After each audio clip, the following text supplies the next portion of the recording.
काशी, गया, प्रयाग, मथुरा एका बाजूला आणि माझा रायगड एका बाजूला. कारण हा गड स्वराज्याचा श्वास आहे. सह्याद्रीच्या छातीत उभा असलेला किल्ला पूर्वी रायरी म्हणून ओळखला जायचा. पण छत्रपती शिवाजी महाराजांच्या स्वप्नांनी जो बांधला स्वराज्याची राजधानी. हा तो रायगड जिथे सत्ता जन्माला आली, इथे जबाबदारी जन्माला आली. इथे इतिहास वाचला जात नाही, इथे इतिहास घडवायची हिंमत मिळते.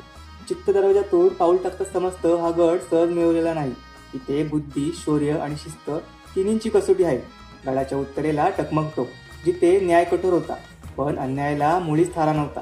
कारण स्वराज्यात दया होती, पण दुर्बलतेला स्थान नव्हतं. पश्चिमेकडे उभा आहे हिरकणी बुरुज. मायेपुढे मावळलेला नाही, तर मायेपायी इतिहास घडवणारी हिरकणी. हा बुरुज सांगतो शिवरायांच्या राज्यात स्त्री शौर्याचं प्रतीक होती. रायगड म्हणजे फक्त किल्ला नाही, तो एक विचार आहे, एक चेतना आहे आणि प्रत्येक मराठी माणसाच्या छातीत धडधडणारी आग आहे.